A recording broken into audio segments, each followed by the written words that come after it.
Malaria क्या है, आइए जानते हैं। मलेरिया एक खतरनाक बुखार है जो मच्छर के काटने से फैलता है। यह बीमारी संक्रमित मादा एनोफिलिस मच्छर के काटने से होती है। इस मच्छर से शरीर में प्लाज्मोडियम नाम का एक परजीवी होता है। जब यह मच्छर किसी भी इंसान को, किसी भी ह्यूमन बॉडी को काटता है तो यह परजीवी खून में चला जाता है और मलेरिया फैलाता है। जब मच्छर काटता है तो परजीवी खून में मिल जाते हैं और लीवर में पहुंचकर पनपने लगते हैं। इसके बाद ये मैच्योर पैरासाइट यानी कि परजीवी रक्त प्रवाह में प्रवेश करते हैं और रेड ब्लड सेल्स को संक्रमित करना शुरू कर देते हैं। आमतौर पर इसके बाद ही मलेरिया के सिम्टम्स विकसित होने लगते हैं, डेवलप होने लगते हैं। इन लक्षणों में हल्के बुखार से लेकर जानलेवा जटिलताएं तक हो सकती हैं।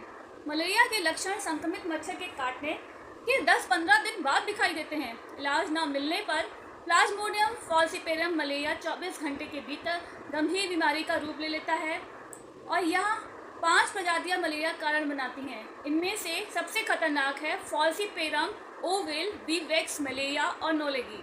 कैसे फैलता है? मादा एनोफिलिस मच्छर के काटने के अलावा मलेरिया संक्रमित मां से अजन्मे बच्चे, संक्रमित का खून चढ़ाने और इन्फेक्टेड व्यक्ति को लगाई गई सुई को दोबारा यूज़ करने से फैल सकता है। छोटे बच्चों में, शिशुओं में, गैर मलेरिया क्षेत्रों से आने वाले यात्रियों और प्रेग्नेंट लेडी को इसका खतरा सबसे ज़्यादा रहता है। अब बात करते हैं इसके लक्षणों की क्या पहचान होती है। लक्षणों की पहचान: मलेरिया होने पर सबसे पहले हमें ठंड लगती है, कपकपी के साथ बुखार आता है, इसके बाद पसीना आकर बुखार उतर भी जाता है। इसके अन्य लक्षणों में तेज का सर दर्द, ज़्यादा तेज का होना, हृदय गति का तेज चलना, छाती में दर्द, मतली, उल्टी, दस्त है। मरीज की बोन्स में दर्द होता है और अत्यधिक यानी कि बहुत ज़्यादा उसको थकान सी लगती है। इसके अलावा पैरासाइट द्वारा रेड ब्लड सेल्स को नष्ट करने से एनीमिया भी हो सकता है। अब बात करते हैं इसके बचाव की। क्या हम बचाव कर सकते हैं? एनोफिलिस मच्छर गंदे और दूषित पानी में पनपते हैं। कूलर का सीज़न आ गया, इसलिए डेली भी हमें अपने कूलर का पानी चेंज करना चाहिए। ऐसे में मलेरिया को रोकथाम के लिए बेहद ज़रूरी है कि तरल पदार्थों का सेवन बहुत ज़रूरी है। मलेरिया के इलाज में हर मरीज के लिए एक सी दवा नहीं होती है, सबके बॉडी के अनुसार अलग अलग सिम्टम्स होते हैं और तो अलग अलग मेडिसिन होती है। यदि मलेरिया बुखार में शरीर का तापमान जल्दी बढ़ या घट रहा है तो दोबारा से ब्लड टेस्ट कराएं। तबियत बिगड़ने पर अपनी मर्जी से किसी प्रकार की दर्द का निवारक ना लें। मलेरिया होने पर तरल पदार्थों का सेवन लगातार करते रहें। शरीर का तापमान, टेम्परेचर बढ़ने और पसीना आने पर ठंडा टॉवल लपेट लें। थोड़े गैप पर माथे पर ठंडी पट्टियाँ रखें। दवाइयों के सेवन के बाद पेट बुखार बना रहता है, दोबारा ब्लड की जांच कराएं। लक्षण कम होने पर भी बिना मेडिकल हेल्प के कोई भी दवा बंद न करें। खुद को मच्छरों से बचाकर रखें। पूरी स्लीव्स के कपड़े पहनें। अपने आसपास सफाई बनाए रखें। सोते समय कीटनाशक मच्छरदानी का प्रयोग करें।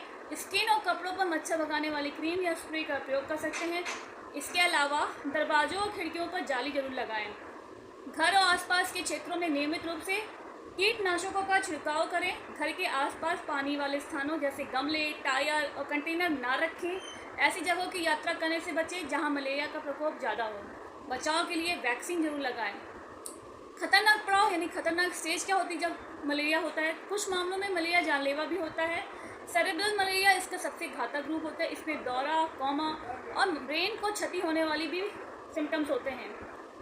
इसके बाद मलेरिया में रक्त शर्करा का स्तर कम होना यानी कि हाइपोग्लाइसीमिया एक गंभीर जटिलता है जो कभी कभी कुनीन उपचार से भी बढ़ जाता है।